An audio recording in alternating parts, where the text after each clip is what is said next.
அண்ணன் எடப்பாடி ஆட்சியில் வந்து தாலுக்காதோறும் நீதிமன்றம் தரணும். ஆங்காங்கே அந்த நீதி வந்து வேற எங்கேயோ ரொம்ப டிஸ்டன்ஸில் போய் பப்ளிக் வந்து அவங்க கேஸ் அலையக்கூடாது செய்யக்கூடாதுன்னு சொல்லி அந்தந்த தாலுக்காலே நீதிமன்றத்தை கட்டி ஏற்பாடு பண்ணாங்க. அதில் நம்மளுக்கு வந்து ஜெய்சிலான சொன்னார், ஏழுமலான சொன்னார், இந்த வரலாறுலாம் எப்படி வந்ததுங்க.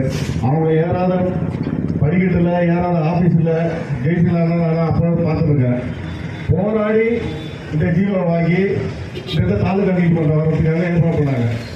வரலாற்று சிறப்புமிக்க நீதிமன்றம் நம்மளோட மாநகர தாலுக்கா நீதிமன்றம் வரலாற்று சிறப்புமிக்க நீதிமன்றம். நம்மளோட 40 ஹைகோர்ட்டில் வந்து ஜிபிஆர் இருக்கார். ஜிபிஆர் ஹைகோர்ட்டோட சீஃப் ஜஸ்டிஸ் அவங்க வந்து அந்த நீதிமன்றத்தை நம்ம மாதவர தாலுக்கா நீதிமன்றத்தில் உட்காந்து முதல் கேஸை அவங்கள பார்த்தாங்க. இது மாதிரி ஒரு வரலாற்று சிறப்பு எந்த நீதிமன்றத்தும் கிடையாது. அன்னைக்கு வந்து உட்காந்து பார்த்துட்டு போனாங்களே, அதே சேரு, அதே டவலு, அதே பில்டிங் தான். இன்னைக்கு வரைக்கும் அந்த ஸ்டெப்புக்கே போல நம்ம மாதவர தாலுக்கா நீதிமன்றம். அந்த ஸ்டெப்புக்கு போகிறதுக்கான எல்லா முயற்சியும் அன்னிலிருந்து 2019 இன்னைக்கு 2025 வரைக்கும் எதை பண்ண முடியுமோ, எங்க போய் அந்த இடத்த வாங்க முடியுமோ, பில்டிங் கட்டுறதுக்கு யாரை போய் பார்க்கணுமோ எல்லாத்தையுமே தொடர்ந்து பார்த்துருக்காங்க. நானும் எல்லாத்தையும் இவங்க பண்றதெல்லாம் பார்த்துட்டு தான் இருக்கோம். 2021 19 வந்து நம்ம நீதிமன்றம். அப்போ அதுக்கப்புறம் வந்து ஆட்சி மாற்றத்தால நம்மளுக்கு வந்து கொஞ்சம் காலம் தள்ளி போயிடுச்சு. எப்படி வந்து குழந்தைக்கு பேர் வச்சிங்களா சோறு வைக்கலான்ற மாதிரி நம்ம வந்து நீதிமன்றம் வர்றதுக்கான எல்லா வேலையும் பண்ணி நீதிமன்றம் இங்கே வந்துச்சு.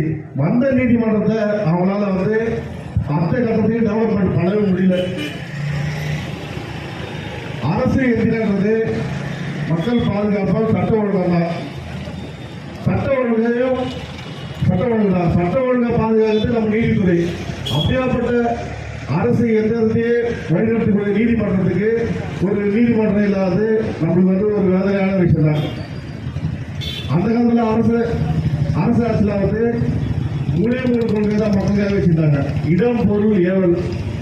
அந்த இடத்தை முதல்